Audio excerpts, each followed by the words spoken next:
Olá pessoal, tudo bem com vocês? Estamos dando início a mais um podcast aqui no canal do Cerrado Conecta. Hoje estamos entrevistando o engenheiro Roberto Bonfim da Fonseca. Ele está falando direto de Curitiba, lá na cidade de Curitiba, no sul aqui do Brasil.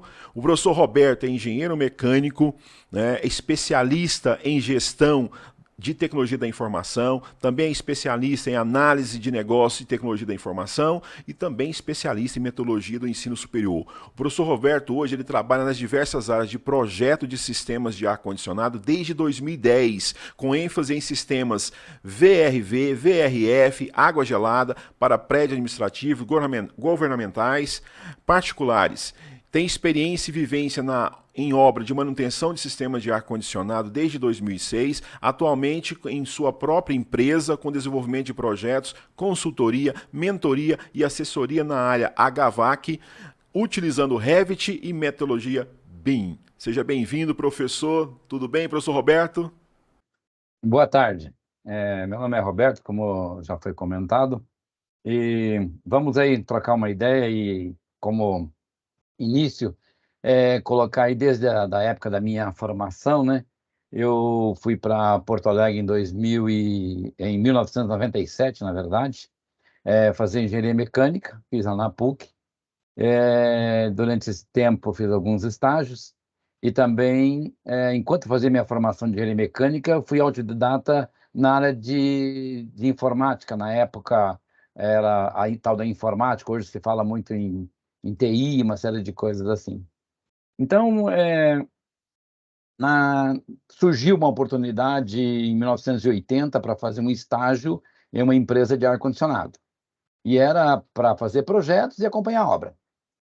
E eu fui lá fazer esse estágio. Então, meu primeiro projeto, propriamente dito, data de 1980, feito a nanquim, feito no papel, feito no braço. Depois eu fui para o polo petroquímico trabalhar na instalação do polo petroquímico e deixei um pouco a área de ar-condicionado. Fiz assim, tipo, algumas andanças, né, com a própria parte de informática mesmo, com desenvolvimento de sistemas de informática, montagem de computador. Montei uma escola de informática, trabalhei uns 4 anos com a escola de informática, dando aula de informática. E depois de algumas passagens, me chamaram, teve um amigo bem próximo, me chamou para eu voltar para a área de ar-condicionado. Daí, em 2006, eu voltei para a área de ar-condicionado, voltei para a engenharia propriamente dita. E dali para cá, eu comecei a trabalhar com o sistema de ar-condicionado. Trabalhei em gerência de vendas, trabalhei em instalações, acompanhei instalações em Brasília, no Banco do Brasil, também no Palácio da Justiça, Sesc, em São Paulo, Porto Alegre em algumas obras, tudo obra grande de água gelada. E em 2006 comecei a fazer os projetos de ar-condicionados, onde é que iniciou através de um amigo que pediu que eu fizesse um projeto para ele, e aí nós começamos a trabalhar. E esse foi o meu primeiro projeto, um projeto assim de ar-condicionado, para uma instituição pública, Tribunal Regional do Trabalho, na verdade a Procuradoria do Trabalho, e ali foi o meu início de trabalhar com projetos de ar-condicionado, propriamente dito, depois que eu voltei para a área, né? Isso foi bastante impactante porque eu queria desenvolver algumas coisas assim mais pessoalmente, e o projeto você desenvolve ele mais você, né? É mais um trabalho. E o que aconteceu? Eu acompanhei inclusive a obra que eu desenvolvi o projeto. Isso é muito importante porque você faz o projeto, desenvolve a obra, acompanha a obra, e isso te dá uma segurança muito boa. E no decorrer desse trabalho, aí chegou em 2010, eu montei uma empresa específica para projeto de ar-condicionado. Mas surgiu algumas coisas, algumas licitações, e o pessoal, você não faz a manutenção, você não faz isso, aquilo. Eu falei, olha, tinha uma equipe e tal, eu contratei uma equipe, falei, vamos fazer. E começamos a trabalhar essa vertente. E no TRT de Campinas, nós ficamos 8 anos fazendo manutenção em todas as unidades do TRT de Campinas. Depois, no Banco do Brasil, em São Paulo, 5 anos nós ficamos em 27 agências fazendo manutenção. Depois, aqui em Curitiba, fiquei 5 anos no banco, no Ministério Público, também com manutenção. Mas tudo isso também trabalhando com projeto, entendeu? Porque tinha uma equipe que fazia o serviço e eu trocava o projeto. Então, daí que acontece é que, nesse meio tempo, como eu trabalhei muitos anos com informática, tanto na área de gestão de TI, na área de análise de negócios, e também com manutenção, com instalação, trabalhei muito em CPD, eu fazia muita instalação de CAD, que é quando começou a surgir os programas para se trabalhar com projetos de ar-condicionado no computador. E eu fazia as instalações, por quê? Porque eu aprendi a instalar eles, eu aprendi a configurar, que naquela época é tudo no braço mesmo, mas eu não tinha desenhado, eu não trabalhava com desenho propriamente dito, eu fazendo desenho. Então, a gente contratava serviços fora. Mas quando chegou em 2017 para 2018, surgiu um probleminha e eu fui obrigado a fazer. A pessoa que fazia para mim teve um problema de doença, alguma coisa, e não pôde fazer, e eu tive que pegar o manche e tocar. Daí, o que eu fiz? Eu, de novo, voltei a ser autodidata, entrei, aprendi a trabalhar com CAD sozinho, daí, entendeu? E desenvolvi 5 projetos da aprendizagem que eu fiz. Mas nesse meio tempo apareceu o Revit, entendeu? Para trabalhar com projeto de ar-condicionado. E eu disse assim, isso foi em 2018, já para o final de 2019. Aí eu fiz 3 cursos, na verdade, de Revit. Mas fiquei parado um pouco porque eu tinha outros trabalhos para fazer. E chegando na época da pandemia, aí que eu digo que é uma coisa interessante que comenta-se muito, olha, na crise você acaba buscando uma outra coisa, a crise traz uma oportunidade. Isso a gente vê falar muito nessas, o pessoal comenta, nessas locais que se faz bastante trabalho em cima disso, mas eu vivi isso, porque eu fui obrigado a aprender nessa crise uma nova tecnologia e praticamente sozinho e para poder aplicar. E quando foi todo mundo recolheu lá em março de 2020, por aí, eu comecei a fazer, eu comecei a trabalhar. Eu falei, agora eu vou fazer.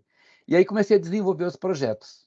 E eu trabalhando com o Revit, projeto de ar-condicionado. Aí fiz aproximadamente uns 20 projetos, entreguei para os clientes uns 20 projetos, tudo certinho. E nesse meio tempo surgiu também algumas outras coisas que a gente vem fazendo. Por quê? Porque dentro de projetos de sistemas de ar-condicionado, você precisa um pouco de agilidade para entregar um projeto. Você precisa de um pouco de entregar ele bem elaborado, bem feito. E com essa nova tecnologia do Revit, que é tudo trabalhado em 3D, o usuário também, o cliente também, começou a exigir que você apresentasse algo um pouco mais elaborado. E, consequentemente, eu comecei a estudar mais e me aprofundar. Mas o que acontece? Você escrever, desenhar no computador, fazer em 3D, em 2D, tudo requer o mesmo tempo, tudo requer você fazer. Agora, o projeto em si, você projeta, você tem seus cálculos, você fez, sabe, da engenharia, dá para se trabalhar. Mas o que acontece? Trabalhar com 3D não é assim tão simples no ar-condicionado também. E eu procurei, por exemplo, no caso, a LG, e eu fazia projetos voltados mais para a VRF, que daí, o que acontece? Eu procurei algumas empresas para me especializar em projetos de VRF. Só trazendo aqui um pouco o contexto de projetos assim, de sistema de ar-condicionado, é assim. Nós temos os split, que a gente chama de split, que são esses 1 para 1, que todo mundo chama, tem um split em casa, que é aquela máquina pequena em casa. Esses são os unitários que nós chamamos. Depois também, depois vem o VRF, que é uma condensadora para várias evaporadoras, por exemplo. E tem as águas geladas, que é trabalhado com outro sistema. Então, esse sistema de VRF veio para o Brasil em 2005, já tinha bastante coisa aqui, e expandiu demais no mercado. Só que você precisa de um projeto para poder instalar, não tem como você fazer as coisas sem um projeto. E eu procurei me especializar em projetos de VRF. E daí fui buscar as empresas fornecedoras, fabricantes, que me desse uma formação e que eu pudesse aprender. Aí passei por várias empresas, quase todas elas do mercado, as grandes que tem no mercado aí. E me identifiquei bastante com a LG, e a LG tem um acessório que você coloca no Revit que facilita, agiliza muito o seu desenvolvimento. Só que não tinha ninguém aqui no Brasil, que eles deixaram, que tinha esse conhecimento de operar com esse sistema. Aí eu comecei a operar com esse sistema, comecei a trabalhar, fui atrás de informação, me especializei nesse sistema, e aí em 2022, a LG me disse o seguinte: você não quer dar aula para gente, para o pessoal da LG? Eu falei, dou, ué, qual é o problema? Aí fiz 3 pilotos, um em São Paulo, um em Curitiba e outro em Porto Alegre. E foi contactado os engenheiros e projetistas que trabalham com a área de ar-condicionado. E nós divulgamos e ensinei a trabalhar com o produto. Aí no ano de 2023 ele falou, bom, agora nós vamos oficializar, porque você já fez os 3 pilotos. Aí fizemos um contrato e hoje eu faço palestras para a LG de projetos de HVAC para os engenheiros que trabalham com eles, todo o pessoal das empresas no Brasil que desenvolve projetos e que também indicam um produto deles, por exemplo. E aí aprendi a trabalhar bem com isso, por quê? Porque me trouxe uma velocidade muito boa. Então, hoje, projetos de ar-condicionado, você tem que ter uma agilidade, como todos os projetos, porque você tem prazo, você tem qualidade para entregar, você tem que entregar um bom projeto. E se você não fizer isso, você acaba que você não recebe por aquilo que você fez no tempo que você quer. Então, assim, eu destaco que as metodologias hoje utilizadas para desenvolvimento de projetos, seja em qualquer área, mas também na área de ar-condicionado, estão aí no mercado. É necessário você aprender, é necessário você utilizar, e assim você trazer uma qualidade, velocidade e poder ter um retorno muito bom. Porque o cliente pede isso, entendeu? Isso é muito importante. Ponto. Eu queria... Professor Roberto, essa experiência na LG que o senhor está mostrando para nós, que já começou lá em 2020, né, até você ficar efetivamente dando curso para a LG, a minha dúvida é o seguinte: você faz esse projeto, dá o curso usando qual plataforma? É o Revit mesmo? Então vamos lá. Eu uso o Revit, a plataforma é o Revit, o programa é o Revit. Quando o pessoal da Autodesk desenvolveu o Revit, desenvolveu para usar em todos os tipos de projeto, arquitetura, engenharia mecânica e tudo mais. Mas o que acontece? Algumas empresas começaram a desenvolver plugins, acessórios, para encaixar dentro do Revit, para com isso agilizar o seu trabalho. Porque você pensa o seguinte, eu faço um paralelo da seguinte forma. No CAD, você desenha uma linha e diz que é uma parede. Desenha uma linha e diz que é um tubo. Tudo é uma linha. Já o Revit, não. Ou você desenha a parede, ou você desenha o tubo. E para desenhar o tubo, é o mesmo trabalho de traçar o tubo no CAD e traçar o tubo no Revit.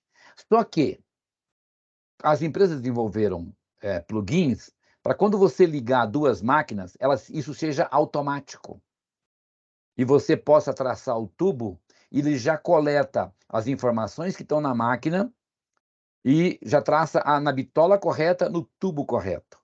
Bom, só para o leigo que está nos ouvindo aqui, o professor Roberto, na prática você escolhe a máquina já está lá tabelado lá no Revit essas máquinas através do plugin da LG. É isso, você vai lá, escolhe, ela já vai aparecer já qual é a bitola que eu vou usar, para o pessoal que está nos assistindo em casa, a bitola é o diâmetro do fio que ele vai utilizar ali. Então qual a bitola que ele vai utilizar, qual a tubulação que vai utilizar, de acordo com a marca que já está pré-estabelecida nesse plugin, é isso? Exatamente.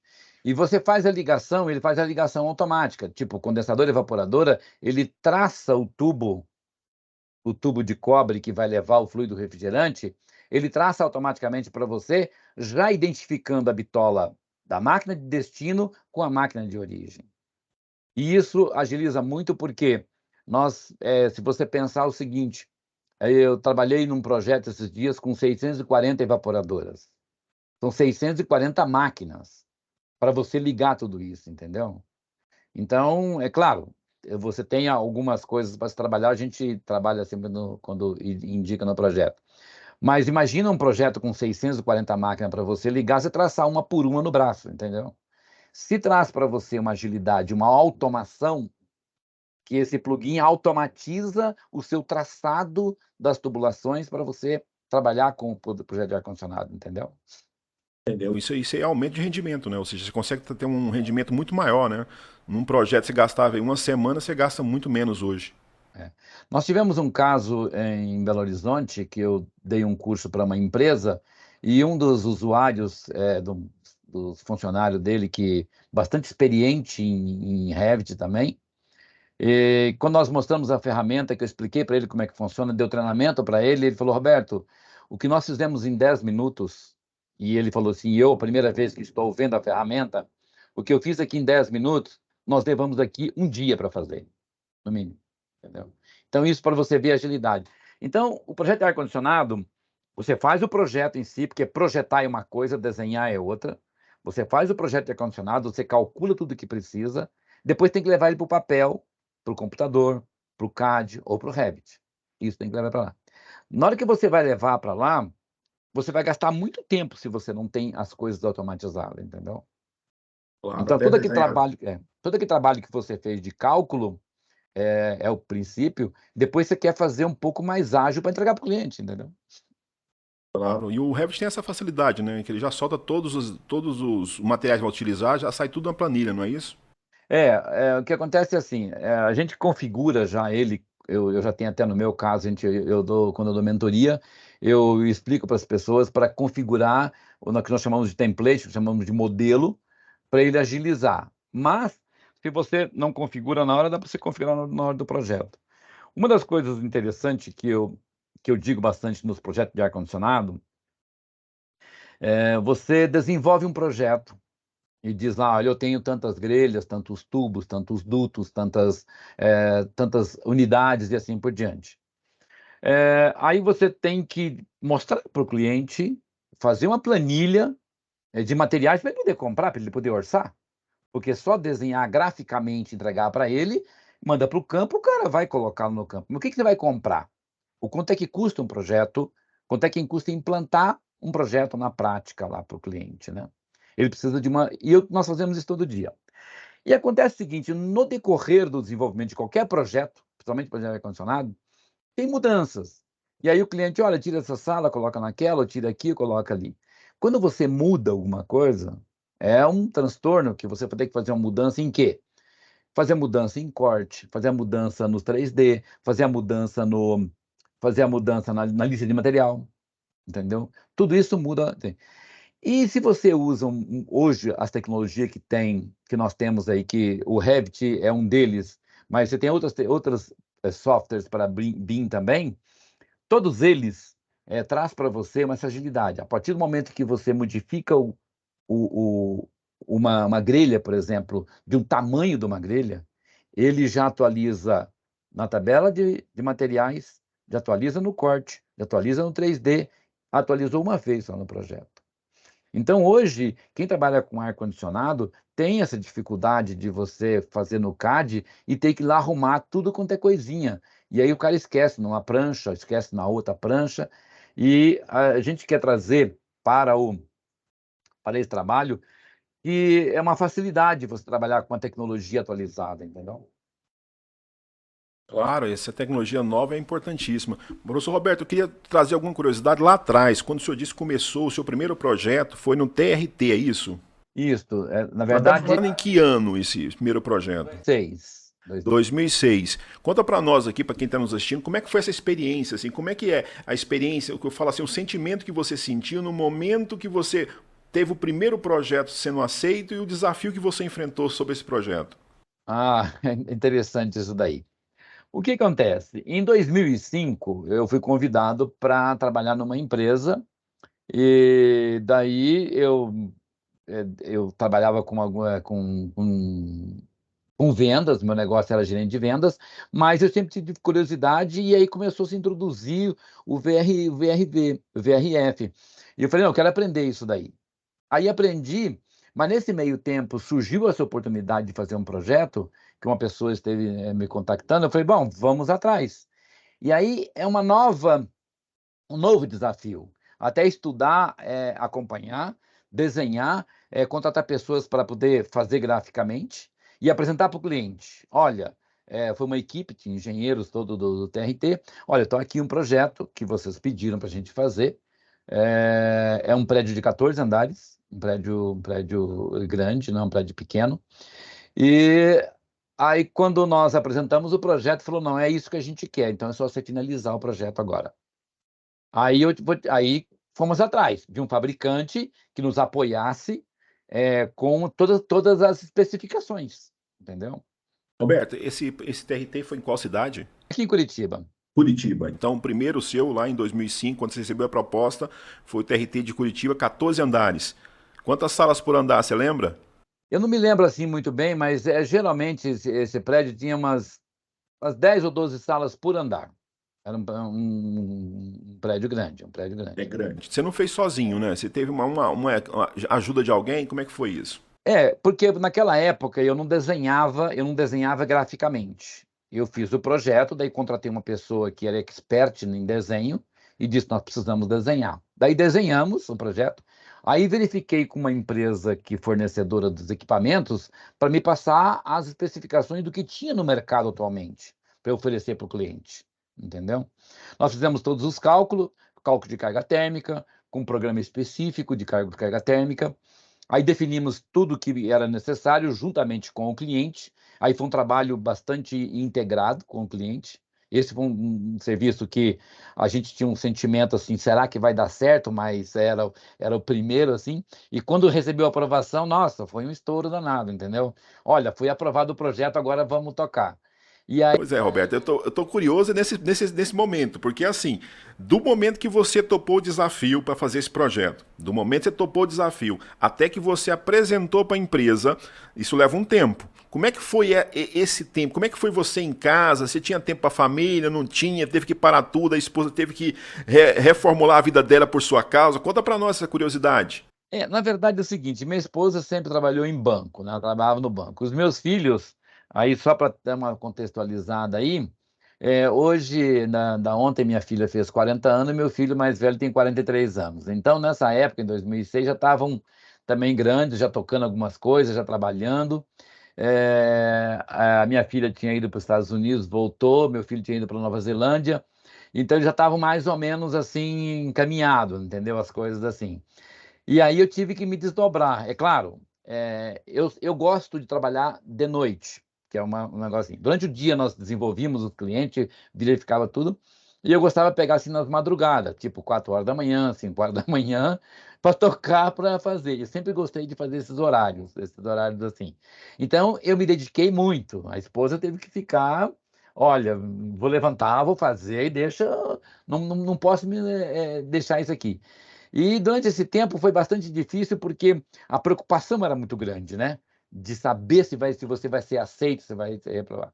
Aí, graças a Deus, eu peguei um outro engenheiro que amigo meu tinha convidado para ele ir junto comigo, na verdade. Ele, olha, vamos junto comigo, qualquer coisa você é meu respaldo, digamos assim. Ele tinha, naquela época, quase que 35 anos de ar-condicionado, mas só para me dar aquele respaldo, olha, tá certo, vai dar certo, entendeu? É um terceiro para te ajudar assim no negócio. E Roberto, mas do projeto, qual foi a parte mais difícil que você. Eu estou insistindo nisso para deixar o nosso ouvinte curioso, para eles entenderem como é que é isso. O primeiro projeto do engenheiro não é fácil, porque você está ali, você sai da inércia nessa construção do primeiro projeto. Qual foi o maior desafio do projeto TRT aí de Curitiba? definir o sistema, definir o sistema, porque é assim, ou você coloca água gelada com chiller, ou coloca VRV, ou coloca split, ou coloca splitão. Então você vender a ideia de que dentro desses 3 ou 4 sistemas, esse é o mais indicado. Isso foi difícil. E provar para eles que isso ia dar certo. Isso foi bravo, entendeu? Esse foi o maior desafio que você enfrentou, então, nesse projeto. E também a gratificação, quando o projeto foi aceito, eu imagino que isso é a melhor coisa que a gente sente, né?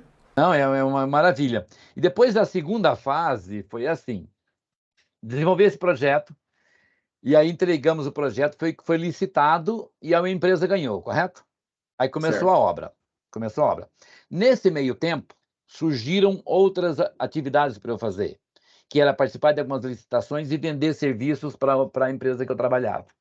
E aí, enquanto a obra estava tocando, eu não estava lá o tempo todo. Mas no final da obra me chamaram. Olha, vem aqui ver o projeto que você fez, entendeu? Cara, isso realmente te gratifica. Você vê o startup da obra, a obra começando, funcionando, e você fala, cara, esse projeto eu participei. É muito interessante, né? O startup da obra foi assim, o must, o cara, olha, nós vamos dar partida, vai ficar funcionando, entendeu? Eu imagino que deve ter sido uma emoção imensa, porque é um filho seu que você tá ali acompanhando, saiu e você acompanhou do início ao fim, né? É. Depois teve um segundo projeto, já em 2012, que eu considero assim que foi esse um projeto que eu acompanhei praticamente a instalação, mas não como é, projetista, assim, porque o que aconteceu? A empresa que foi contratada começou a obra e o Ministério Público não podia contratar não queria, na verdade, sei lá, contratar o próprio projetista para fazer a fiscalização, entendeu? Da obra. Mas como eu conhecia o pessoal, eu participava informalmente, né? E para mim era interessante que esse foi um segundo projeto. Lá são 294 evaporadoras, são 13 conjuntos de condensadoras, são 5 andares, é um prédio que tem aproximadamente, são 290 máquinas, 280 salas mais ou menos tem o prédio, entendeu? 250, 260 salas, porque tem no corredor e tal, 250, 260 salas. Esse daí, também, quando do startup eu estava lá, e foi assim, muito importante. E passado um ano e meio, 2 anos depois, eu voltei no mesmo prédio para fazer manutenção durante 5 anos, do mesmo projeto que eu fiz, entendeu? 5 anos você pegou a manutenção do projeto, Do do projeto, seu projeto do mesmo. meu manutenção dos equipamentos do projeto que eu fiz. Então foi interessante eu trabalhar em algo que eu já tinha projetado, entendeu? Isso foi muito importante, muito impactante também.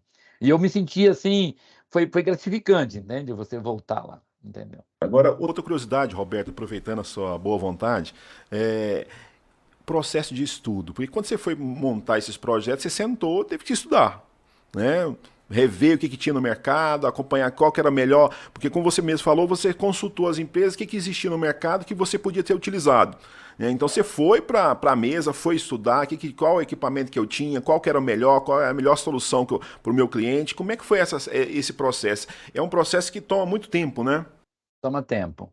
Acontece assim, as grandes empresas que tem aí do mercado, que trabalham com ar-condicionado, citando aí Carrier, a própria Hitachi, York, LG, Daikin, Samsung, a Trox, que trabalha com equipamentos de ventilação, Berliner, e todo esse pessoal que trabalha na área aí, eles dão cursos para você, entendeu? Para você especializar em alguma determinada área, assim. Então, o que acontece? Eu disse assim, olha, eu preciso fazer alguns cursos desses. São cursos, assim, rápidos, né? Curso de uma semana, curso de 2 dias, curso de 3 dias. E eu fui fazendo as grades de curso desses grandes fabricantes. E eu aprendi, daí o que eu queria entender? Eu queria entender como é que funcionava, o que tinha. Porque quando eu fosse projetar, quando eu fosse trabalhar, eu queria saber como é que eu podia escolher.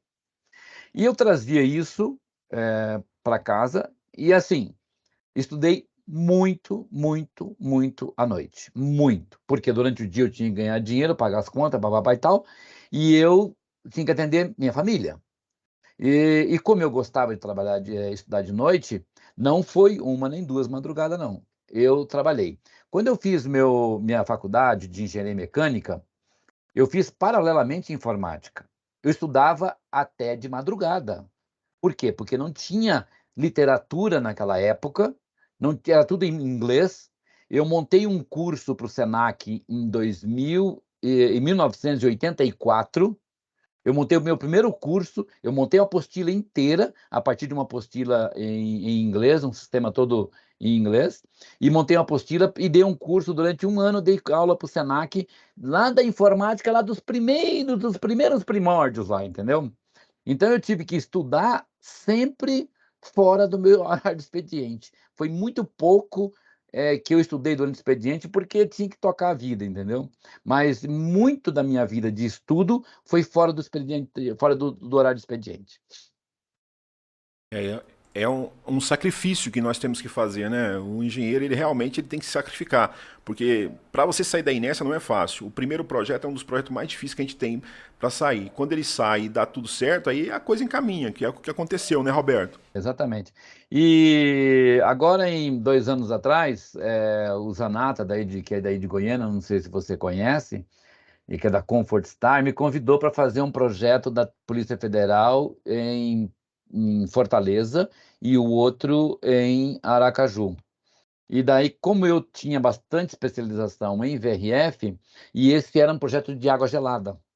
Aí volta a gente resgatar tudo, outros estudos, e fizemos 2 projetos, entregamos. Teve um que foi licitado, está sendo, acho que ainda vai ser executado, e Aracaju, acho que vão licitar agora também. É um projeto de água gelada, também em Revit, entendeu? E o projeto grande, são 2 projetos bem grandes que foram agora recentemente, questão de 2 anos atrás, que voltou. A gente tem que resgatar mais algumas coisas também, né? Entendeu? É bem assim. Pô, isso é importante, né? Acho que mostra a competência, né, que é o Roberto, né? Roberto, essa eu fiquei curioso quando você falou de informática, você preparou um curso lá pro Sesc, que você falou, Senai? Senac, para o Senac. Foi curso de quê? Fortran, Basic, C, o que é isso? Conta para nós. Deixa eu te contar. Eu fiz Fortran e fiz Basic na faculdade, certo? Certo. E como eu tinha uma empresa, comprou uma máquina que veio dos Estados Unidos e ela era em Basic, certo? E aí eu desenvolvi um projeto, um sistema de controle para eles, a Empresa Gaúcha de Engenharia, EGE, de controle para eles. E nesse meio Em tempo, Basic que você fez. em Basic. Só para o nosso pessoal em casa que está nos assistindo entender. Provavelmente você trabalhou no CP500. Cara, não tinha CP500 naquela época, é muito Não antes do tinha CP500. CP500, então é antes do CP500. É o seguinte, deixa eu contar para você uma coisa interessante. Na PUC, quando eu cheguei lá, eles tinham um cara que é o IBM 360, que já era já era uma geração mais nova do IBM 1130, que era um anterior a esse, certo? E nesse IBM 1130, a gente digitava com cartões, fazia tudo e desenvolvia lá. E nessa época, na PUC, eu fiz um trabalho para o CNPq, que foi montar programas para fazer cálculo de inversão de matriz, cálculo determinante de matriz, para ser utilizado na engenharia elétrica. Isso nós estamos Roberto, falando. então, esse computador aí, essa tecnologia é de cartão, então. Não tinha disquete, aquele disquete 3,5, 5 quartos, não existia isso. 78, 80. Só para o pessoal que está nos assistindo em casa aqui, pessoal, é o seguinte: hoje em dia você usa um pendrive, ou é tudo na nuvem. A gente está falando aqui na época do professor que está comentando aqui do computador. Nessa época, a informação que se passava para o computador era através de um cartãozinho. Você perfurava o cartão, colocava na máquina e fazia aquela leitura, é isso? Exatamente isso aí, exatamente. Bem desse Pô, Eu, jeito. le- eu lembro dessas coisas, Roberto, que eu formei em física. Na época que eu formei em física bacharelado, eu precisava fazer um programa, né, para fazer uns cálculos no meu TCC, né? Na época não chamava TCC, chamava monografia. Nessa época eu fui para São Carlos, porque só São Carlos tinha a maquininha de ler o cartão. E eu fiz o programa todo em Fortran, fui para São Carlos para ele ler essa maquininha, para ler o meu programa em Fortran para poder executar. E aí nessa época é que nós estamos comentando. Então, esse primeiro projeto seu é nessa mesma linha. Nessa mesma linha, porque daí o que aconteceu? Quando eu fui para o Senac, aí já começou. Ninguém tinha computador naquela época. Então começou a se aprender informática para coisa aí. Em 84, começaram com os TK-85, a Apple tinha lançado uns mini Apple, uns coisinhas. Então, daí na época não tinha computador. Aí o TK-82, TK-85, depois tinha uns Apple e tal. E aí eu fiz esse trabalho para o Senac. Com isso, o que acontece? Você tem que aprender, e eu peguei sozinho, não tinha literatura, não tinha nada, e eu montei a apostila e eu dava curso. Eu dei curso em algumas cidades lá do Rio Grande do Sul. Nessa época eu morava em Porto Alegre, eu fiquei 8 anos morando em Porto Alegre. E daí, depois saí de lá, daí eu montei uma empresa, de cursos de informática, daí comprei uns computadores, esse TK-85, daí que apareceu o CP500, daí que foi que apareceu o CP500, e que a gente comprou alguns computadores, e aí eu passei a montar computador. Bom, no CP500 a gente já está falando já que já existia, a gravação já era feita em fita cassete. De disquete, né? Disquete e fita cassete. Usava aquele aparelhinho de fita cassete para gravar na fita cassete. Fita cassete, para quem está nos ouvindo, é aquela fita que o pessoal antigamente tocava música, naqueles rádios muito antigos. A gente gravava programa naquelas fitas. Exatamente. E daí depois passou que, para você ter uma ideia da questão do desenvolvimento dos conhecimentos que a gente chama, né? Do estudo que a gente fazia e qual a dificuldade que você tinha. Hoje, nós temos assim, algumas ferramentas, como essa ferramenta, por exemplo, de EAD, a ferramenta de ensino à distância, uma série de coisas, e tem ferramentas também para você aprender, tem os próprios vídeos no YouTube para nós aprendermos e tudo mais. E antes você tinha que buscar muita coisa, muita biblioteca, muita leitura, e não tinha disponibilidade para a gente assim com facilidade. Então hoje nós temos assim, no caso, estamos proporcionando aí um trabalho para ensinar, para divulgar, e a ferramenta hoje ela está muito mais fácil, muito mais à mão para nós trabalharmos. E eu digo para você, quando eu termino, só vou fazer aqui uma ideia como é que eu trabalho lá.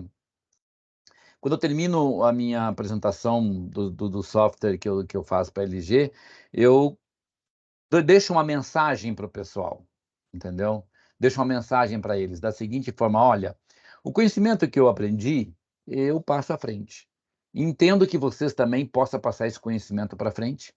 Todo conhecimento você não vai levar ele embora, porque ele tem que ser transmitido para frente. Não adianta nada o livro na parede, se o cara não abrir o livro, e o cara tem o conhecimento se ele não divulgar o que ele conhece. Eu penso assim, o que você faz com o conhecimento que você tem? Porque o homem é o que ele faz com o conhecimento que ele tem, não o que ele só aprendeu. Então eu digo para eles assim, olha, passe o conhecimento para frente. E assim, quando eu comecei a desenvolver, a pegar no teclado mesmo e desenhar projetos, porque você faz projetos é uma coisa, desenhar e começar a passar, graficar os projetos que a gente tem, seja no CAD, seja no Revit, isso foi em 2018 que eu comecei a trabalhar. E eu digo assim, eu tinha 61 anos quando eu comecei a fazer isso. Esse povo que está aí todo, eu comento com eles, a idade média de 25 anos, tem uns com 17, 18, 15, o pessoal já está trabalhando em Revit, já tá fazendo tudo em CAD. Gente, tecnologia na mão, tem aí uma série de coisas, né? E eu digo para eles, cara, eu comecei a mexer com isso, tinha 61 anos. Hoje eu estou com 67 e continuo, e eu acho que daí para frente. Então eu incentivo para as pessoas que estão começando hoje, esses mais novos, a essa ideia. Eu digo para eles, vocês estão pelo menos uns 20 anos na minha frente. E quando chegar lá, vamos chegar junto também. Daqui a 20 anos você vai estar conhecendo o Revit tanto quanto eu, e muito melhor do que eu, entendeu? Porque começou agora. Então eu digo assim, incentivar para que as pessoas estudem, incentivar para que pesquisem, porque a coisa da pesquisa é um negócio muito interessante. Quanto mais você pesquisa, mais você aprende, mais você desenvolve, mais fica interessante. Eu tenho um aluno agora que eu estou dando mentoria para ele. No primeiro dia que eu dei mentoria para ele, nós marcamos 2 horas de mentoria. Nós marcamos. Era com 3 horas e ele não queria parar. No segundo dia, ele falou, cara, eu não aguento, dá para fazer hoje de novo? E começou a fazer, ele ficou tão empolgado com o aprendizado que ele adquiriu e começou a utilizar, para você ter uma ideia, que como que isso é interessante quando alguém te dá um empurrão, olha, ele estava parado, toca aqui, e aí ele começa a desenvolver e começa a trabalhar, e ele está assim empolgadíssimo para fazer os projetos, para tocar, e eu comentei com ele, olha, é daí para frente. E nós já estamos com 10 horas de mentoria, ele já está começando a trabalhar. Teve um outro caso de um outro aluno aqui em Santa Catarina. Eu dei mentoria, foram 12 horas de mentoria. Ele desenvolveu 3 projetos de ar-condicionado. Que Sozinho depois. maravilha. Hein, professor, essa mentoria, o senhor tem Instagram? O senhor quer falar aí o Instagram para o pessoal entrar em contato com o senhor? Quem tiver interessado em fazer uma mentoria com o Roberto? Vamos lá. Eu abri um canal, comecei a fazer, mas eu não tive, porque quando eu comecei a montar, e pessoal, Roberto, você tem que abrir um canal, fazer uma live. Eu fiz uma primeira live de teste só, e é impressionante. Impressionante. Quando eu abri, eu não consegui mais parar de fazer projeto, não consegui voltar para fazer. Porque eu não tive mais, não consegui. É tanto projeto que eu terminei agora. Inclusive, eu estava os 6 últimos projetos que eu fiz, foi uma loucura para entregar, entendeu? Foram 6 projetos quase que ao mesmo tempo. E Loucura. daí eu falei, Falar nisso e o canal? Qual o canal do YouTube, então? não, mas peraí, não posso divulgar agora que está lá parado. Eu até vou pegar aqui, mas eu vou reativar. Inclusive, o Zanato é um incentivador para caramba. Eu vou reativar ele. Roberto Fonseca, Revit Map lá. Roberto Revit Map. E Roberto Revit Map. daí o que acontece? Para colocar aqui na tela, tá, né? Vai colocar na tela para nós aqui. E o que acontece? Eu preciso reativar isso, eu preciso voltar, mas eu até não divulgo para o pessoal, por quê? Porque eu não consegui colocar conteúdo, porque não deu tempo de fazer. E eu agora estou, inclusive, vindo de uma reunião hoje, eu estou com um projeto da Fiocruz no Mato Grosso, que é um projeto grande, e eu tenho que entregar até abril, entendeu? Então é um outro projetão assim que foi terminado de finalizar hoje, assinar hoje os negócios. Então começa-se uma nova etapa também, entendeu? E isso é bastante interessante porque é algo que eu gosto de fazer. Outro dia minha esposa perguntou: escuta aqui, mas você não se enche, não fica enfastiado desse monte de coisa? Eu falei: quando a gente faz o que gosta, não tem isso daí. Você faz sempre sem nenhum problema. Quando você faz Faz com prazer, né? Faz com prazer. Fazer o que gosta, faz com prazer. E outro dia também a minha filha, ela trabalha numa outra empresa, perguntou: você não ficava cansado do teu trabalho? Eu falei: olha, eu não sei, eu sempre fiz o que eu gostei de fazer. Então, quando eu trabalhava na engenharia mecânica, eu gostava de fazer, estava naquelas empresas que eu trabalhava. Quando eu trabalhava com venda de computador, com manutenção de computador, com manutenção de ar-condicionado, com instalação de obra, eu sempre gostei. Eu sempre fiz o que gostei, entendeu? Isso nunca me incomodou, entende? Então, eu sempre gosto do que eu faço. Não tem essa história, entendeu? Isso é importante. Eu acho que eu sempre brinco com meus alunos, eu sempre falo para eles: olha, meus queridos, nós temos que fazer, tudo que a gente for fazer na vida tem que fazer bem feito. Tá? Você não pode fazer nada mal feito, é tudo bem feito. Você tem que ser profissional o seu tempo todo, porque engenheiro, meu amigo, mexe com vidas. Né? Você trabalha com vidas, se você faz um projeto errado, vai envolver vidas, então tudo para nós tem que ser sempre bem feito. E fazer bem feito tem que ser feito com amor, não tem jeito. É isso que o Roberto faz, ele trabalha com amor, ele faz o que gosta e, consequentemente, fica tudo mais fácil, né, Roberto? Claro, claro. E assim, quando eu comecei em 84 fazer aquele curso para o Senac, aí você começa assim, foi também uma experiência muito boa. E depois, quando eu montei uma escola de curso de informática também, daí eu comecei a entender que era bom e eu gosto de transmitir esse conhecimento. E quando eu voltei para Curitiba, eu morei em Rondônia também 4 anos. Eu tinha minha empresa de informática, era lá, eu fui abrir as portas lá de coisa de informática em Rondônia. Nós estamos falando nisso no ano de 1985 até 89, para ter uma ideia. E depois, quando eu voltei para Curitiba, já em 89, teve aquele boom das empresas de cursos de informática, aqueles cursos curtos, cursos rápidos. E eu trabalhei por 6 anos com uma empresa aqui dando esses cursos, entende? E assim, eu trabalhava de engenheiro em uma outra empresa, durante o dia. Dava o curso à noite e final de semana. Então, eu sempre fiz essa ponte, assim, sabe? E aí o pessoal... Aí foi que Eu falei, não, é muito legal. Aí, quando em 2000, o Denis Alcides Rezende, que é um professor doutor aí da PUC, me convidou para dar aula, para um curso esse de especialização de GTI, de gestão de tecnologia. Eu fui, fiz o curso com ele, na Universidade Positivo, e ele falou, escuta aqui, você não quer ficar de coordenador da pós-graduação?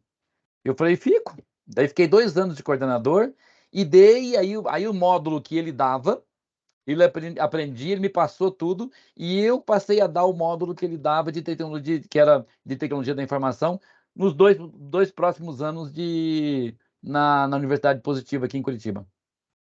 Que maravilha, hein? Sua vida é corrida, hein, Roberto? Seu dia tem mais de 24 horas, hein? 25 ia ser melhor um pouco. Que maravilha. Maravilha, isso é muito bom, eu fico feliz. Roberto, que conselho você daria hoje para um profissional que está iniciando na área de engenharia mecânica? Rapaz, o que que acontece? A engenharia mecânica, propriamente dita, falando assim no global, tem vários nichos, tanto quanto qualquer profissão que você tem aí. A engenharia de ar-condicionado, especificamente, é uma engenharia bastante interessante. Nós pensamos o ar-condicionado só com aquele conforto nosso aqui, né? Você ligou o ar-condicionado, 22 graus, papapá, e está tudo certo. Esse é o teu conforto. Mas não é só isso. Nós temos o frio alimentar, que é o frio do supermercado, que também é uma refrigeração, chama de refrigeração, mas é um condicionamento de ar também. Nós temos o ar-condicionado de processo, que é o ar-condicionado para você resfriar as máquinas de processo para que você consiga uma estamparia de um plástico, ou uma extrusão de algum material, ou mesmo nesses extrusões de alumínio, que são caixinhas, blocos de alumínio que o pessoal trabalha até de motores, de peças de motores, também você precisa de ar-condicionado, você precisa de refrigeração, você precisa trabalhar com isso, isso é um outro nicho.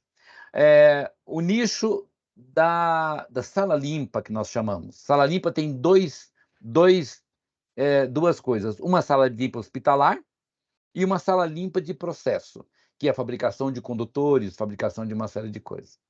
Então, isso precisa de pureza de ar para você encapsular um circuito impresso, não pode ter poeira, não pode ter nada, e estática também. Então, nessa produção de tecnologia, de encapsulamento de processadores, todas elas precisam de ar-condicionado.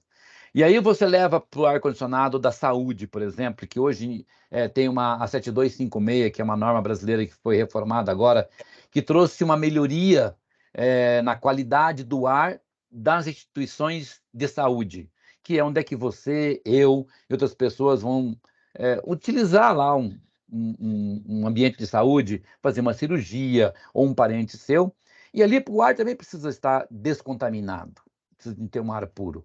Então, você vê que dentro do ar-condicionado tem uma série de coisas interessantes. E a grande negócio agora é o tal da descarbonização. O que que é isso? Todo mundo está preocupado em diminuir o custo da energia, em diminuir o gasto de carbono e em aproveitar o carbono. As empresas de ar-condicionado, eu estive numa feira em São Paulo ultimamente, e foi uma das grandes coisas dentro da feira, dentro dos comentários, dentro das reuniões, é a tal de descarbonização. Então, é interessante que você aprenda no ar-condicionado como ter um ar-condicionado gastando menos. Esse aqui é o grande negócio. Porque o grande vilão do ar-condicionado, o grande vilão do prédio, desculpa, é o consumo de ar-condicionado. Nós consumimos muita energia para produzir um conforto dos 22 graus que você está ali. Entendeu? Só para falar de um ar-condicionado de um ambiente de escritórios. Então, o profissional que vai trabalhar hoje aprender a trabalhar com bons projetos, bons cálculos, escolher esse nicho, ou seja, de conforto, ou de processo, seja ele de saúde, ou da área de TI, ou da outra área. Fábrica de vacina, por exemplo, essa obra que eu comentei com você lá em Campo Grande, é uma escola fábrica de vacina. Isso, como é que você vai fazer uma vacina se você não tem o controle do ar? E todos os sistemas de ar-condicionado lá instalados são sistemas específicos, muito bem elaborados, e o projeto é muito importante. Então, o engenheiro mecânico que se dedicar nessa área tem assim, um leque de opções muito grande para trabalhar nessa área. E muitas vezes o que acontece é assim, eu tenho um engenheiro mecânico amigo nosso aqui, e ele se especializou em hospitais. Ele trabalha com ar-condicionado de hospitais. Ele só faz isso. E eu tenho um outro engenheiro também, amigo nosso, que trabalha só com shopping. Especializou em ar-condicionado de shopping. Pra você ter uma ideia como que está trabalhando as coisas. Porque você tem que estudar muito a respeito daquele assunto, entende? E é como um especialista aí de neurologia, dentro da saúde também é a mesma coisa. Então, afunilou, né, professor? Acho que cada um agora ele segue um caminho, porque a coisa é tão grande que não dá para abarcar tudo. Não. E assim, tem campo? Tem. Tem campo. E não tem como você dizer para mim assim, tem muitas áreas tão saturadas. Pode ter uma área saturada num momento ou outro. E não sei se você vai colocar isso, mas uma brincadeira que eu faço com o pessoal é assim: hoje nós somos 8 bilhões de pessoas, certo? Certo. Em 100 anos morrerão 8 bilhões de pessoas, certo? Provavelmente até mais, né? Porque nós somos 8 bilhões e em 100 anos, todo mundo que está aqui hoje... Todo mundo, a tendência é que em 100 anos todos os 8 bilhões tenham falecido.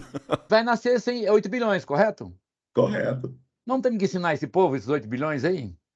Tem 8 bilhões de mercado para aprender. Você entendeu como é que é o negócio? Então, o cara que me disser que...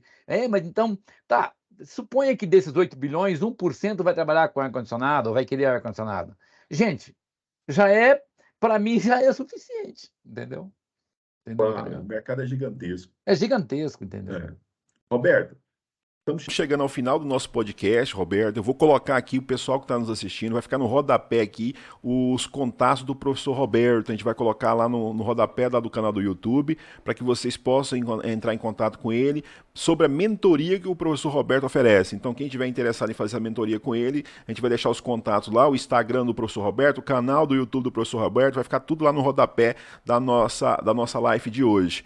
Roberto, agradeço, meu querido, foi assim um papo agradabilíssimo, a gente realmente percebe o grande conhecimento que o professor Roberto tem na área de climatização e ar-condicionado, e eu gostaria que você deixasse então as suas considerações finais para os nossos ouvintes, Roberto. O que eu quero comentar é que vocês assistam o nosso podcast até o final, procurem ver as partes que mais são interessantes, e não deixe de também, você podendo fazer alguma coisa para frente, faça. Em termos de ensinar, em termos de publicar, em termos de divulgar. Faça alguma coisa para frente que sempre você vai ser retribuído. Obrigado, Roberto. As palavras maravilhosas para os nossos ouvintes que estão nos assistindo aqui. Roberto, a gente precisava marcar um outro para falar só de especificidade, curiosidade de projeto. Eu queria ver você mostrando alguns esboços dos seus projetos para os nossos ouvintes aqui. Eu acho que seria uma boa ideia depois um outro podcast para a gente ver exatamente isso, né? Os gargalos curiosidade dos maiores gargalos que o professor Roberto já enfrentou na sua carreira. O que você acha, Roberto? Uma boa, né? Sim, eu fico esperando na expectativa, tem bons projetos para mostrar, tem muita coisa para mostrar para vocês, e as dificuldades que nós encontramos com as discussões com arquitetos, com os outros engenheiros, com as outras disciplinas, e para poder resolver os assuntos.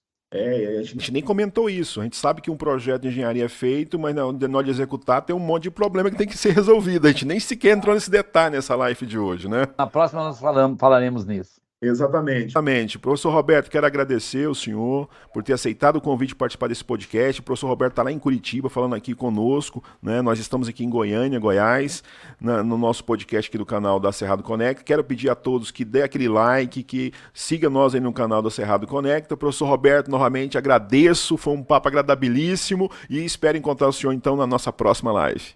Pessoal, obrigado e até a nossa próxima live. Tchau, tchau.